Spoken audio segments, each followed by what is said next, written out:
started this gangster shit. Mr. Motherfucker, thanks I get. Hello.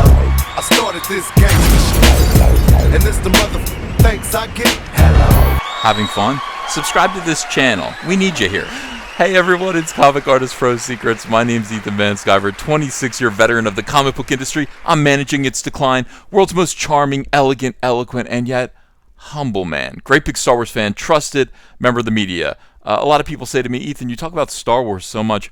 When are you going to get back to comic book? Your Comic Artist Pro Secrets. Where are the secrets about comic books? And let's get into that today, shall we? Somebody sent me this article and said, will you comment on this? And the answer is, of course I will. Of course I will. Why would you doubt that? If you send me over an article that's about pop culture and it's kind of, I don't know, controversial, and you ask me to comment on it, I most certainly will. This is about George Perez. In case you don't know, George Perez is a multi-generational. I mean, this guy has been around since the late 1970s. Comic book artist, best known for Teen Titans and for Wonder Woman, for Avengers, for so many. I mean, George Perez has drawn everything, okay, in his time. And he's one of the rare fellows who has been working that long and still commands an enormously high page rate and is still very much in demand. Now, I think he has recently retired. Don't quote me on that. Quote unquote, don't quote me on that. I don't know for sure. I think I heard that somewhere. I was in a car with him 4 or 5 years ago, and he said something to me like, yeah, what I'm going to do now is I'm basically just going to do enough work for DC Comics to cover my, health insurance payment, and that's basically it. So that's like a cover a month, one cover a month. And I said, oh, okay, that makes sense. And yeah, he's like, I'm mostly just going to do commissions and stuff like that. And that I think with someone like George Perez, he could make the most money that way. But I think things have changed, especially since DC Comics doesn't even offer health insurance anymore. They canceled their health insurance plan sometime during the end of the Obama administration. So George Perez's corporate clash over Superman, quote, they made me not care. Now, this article, this is George Perez talking about the last time he worked on Superman, which was during DC Comics' New 52 event back in 2011. He says it soured him on corporate comics. See, and he puts corporate comics in quotes. George Perez is already thinking outside of the big two, and he's thinking about being independent. Independence is where it's at.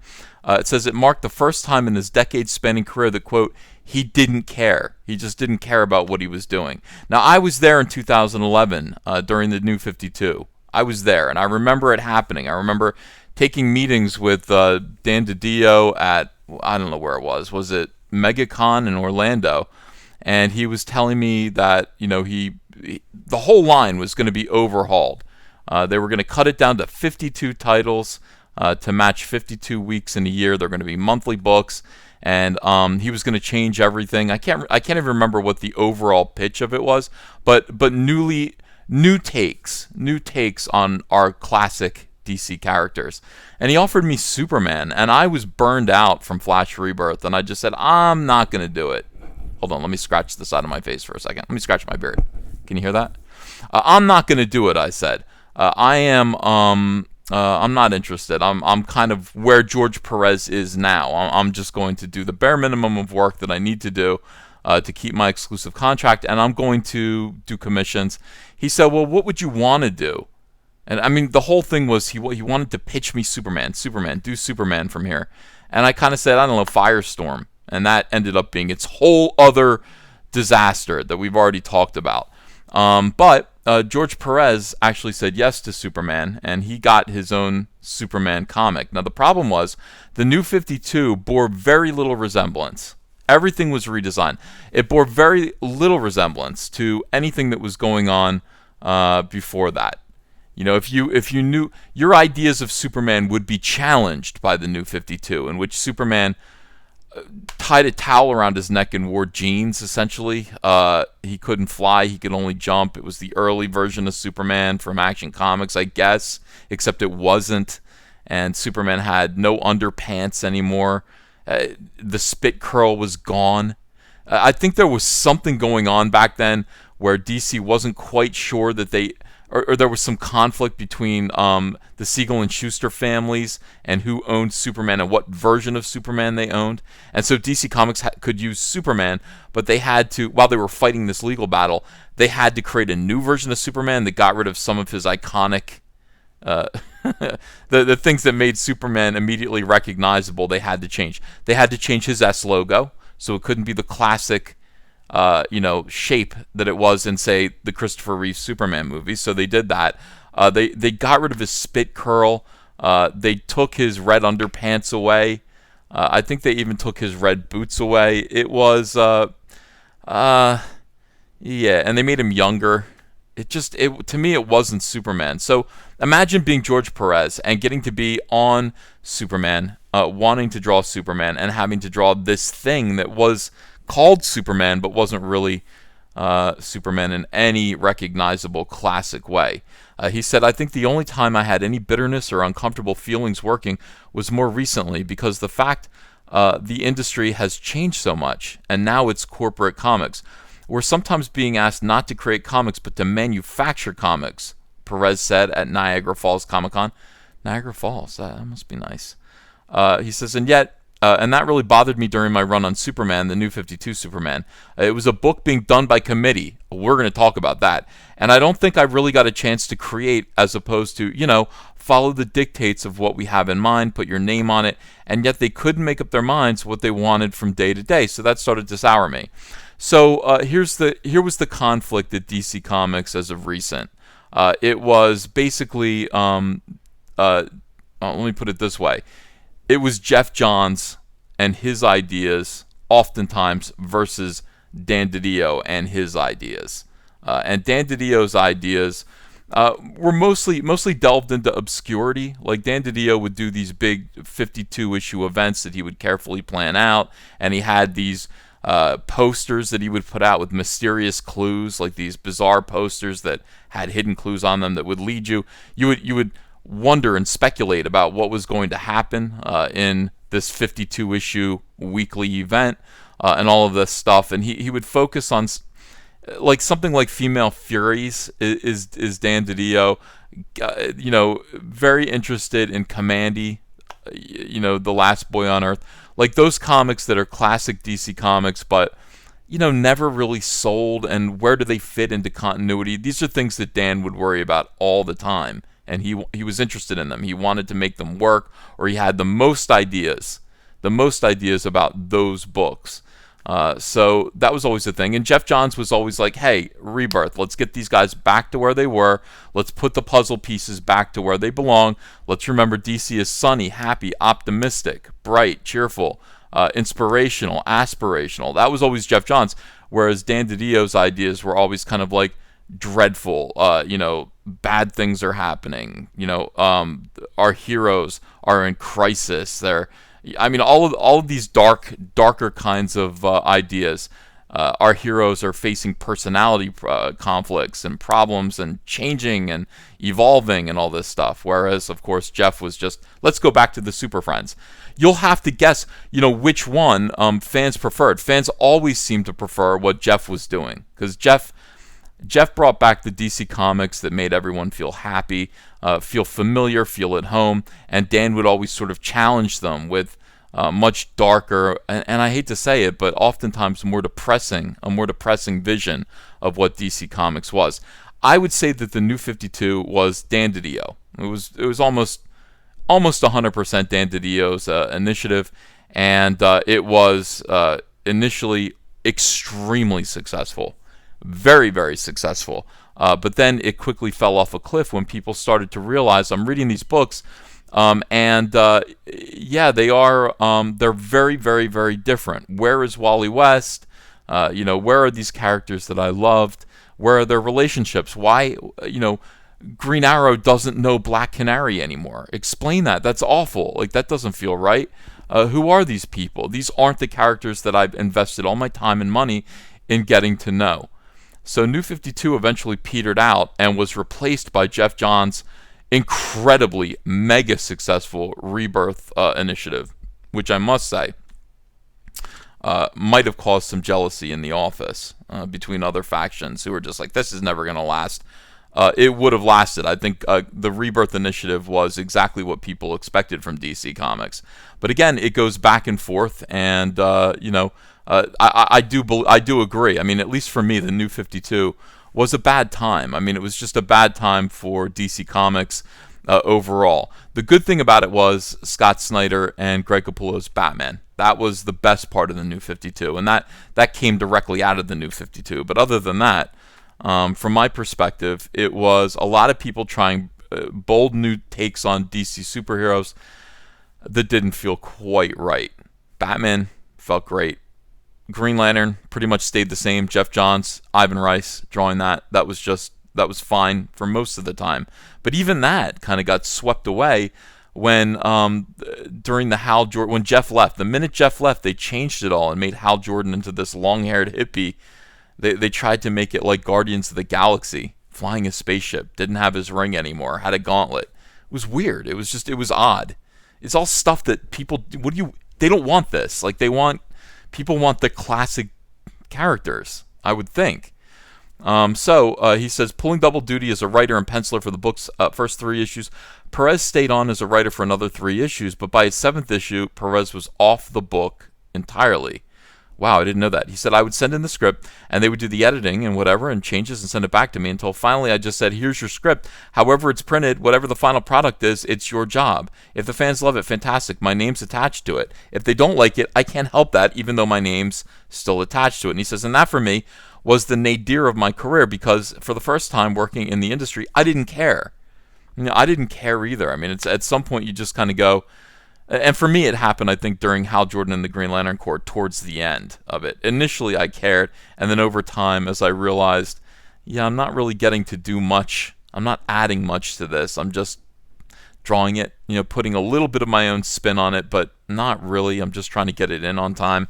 I didn't care, and that's the worst feeling for a creative person.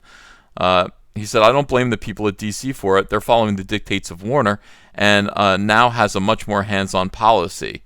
I don't know if that's the correct assessment. I think it is the people at DC. I think the people at Warner's are not interested in the creative stuff as much as they are the business stuff, and something like, hey, we're the changes made to Superman that I described earlier were probably a big concern of Warner's.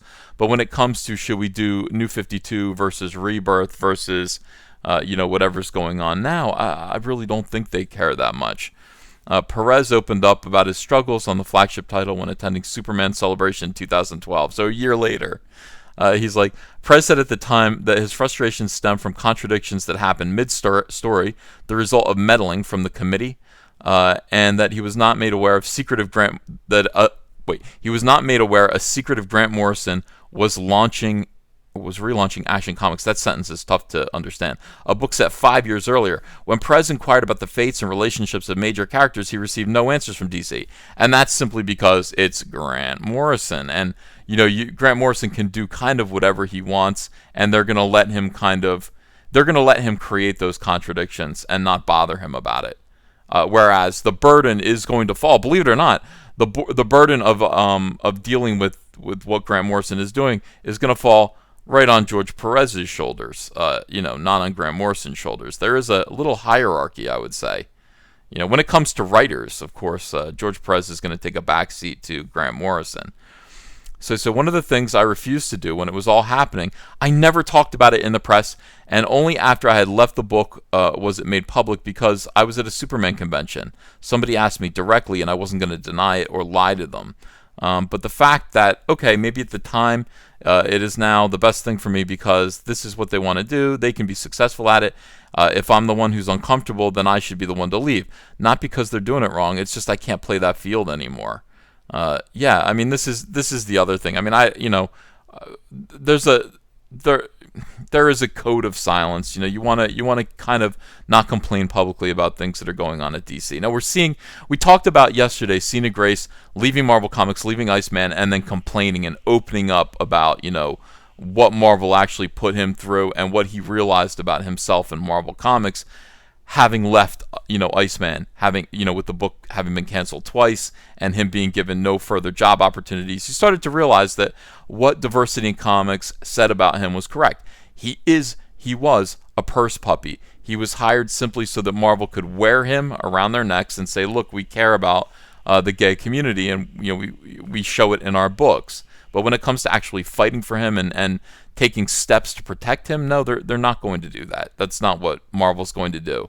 DC Comics, on the other hand, this is the thing. When you're in the middle of these creative conflicts, they're never as bad as that. I can't remember DC doing, mainstream DC Comics doing purse puppies type things.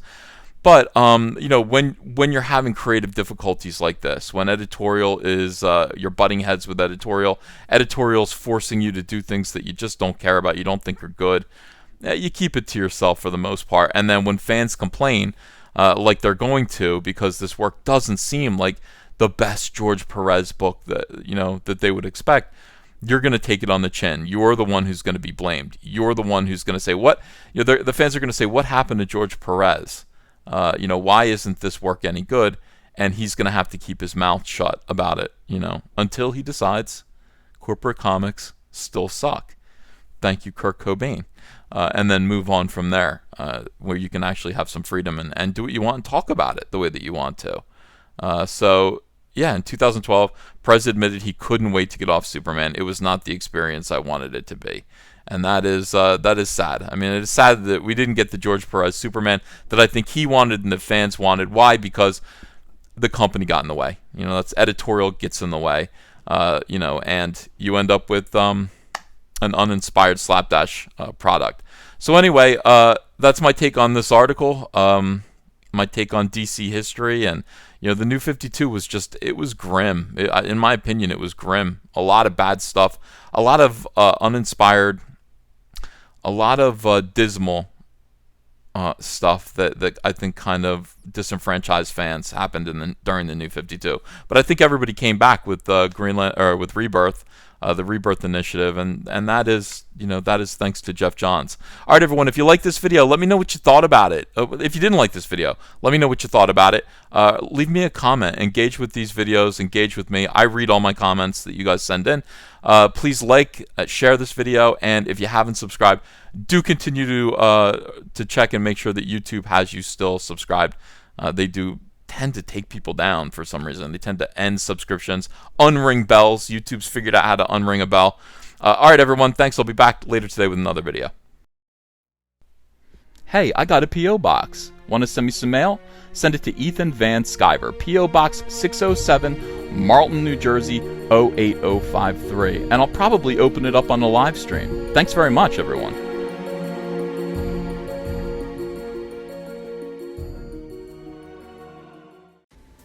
Hey, you want to follow me on Twitter? Are you sure? Well, if so, I'm at Ethan Van Sciver. That's at Ethan Van Sciver. See you there. Join the fandom menace and execute your own Order 66 with our incredible line of t-shirts, Soylo, a Soy Wars story, Tico, a Soy Wars story, and our brand new smoking hot Soy Wars Plan 9. Make a statement today. This is the only trilogy you'll ever need. The link is below in the description. If you enjoyed this video and want to become part of this community, subscribe to this channel by clicking the Laughing Man face logo right on your screen. Ring the bell for notifications as well. You'll never miss a live chat. And stay tuned, another video by Comic Artist Pro Secrets is coming right up.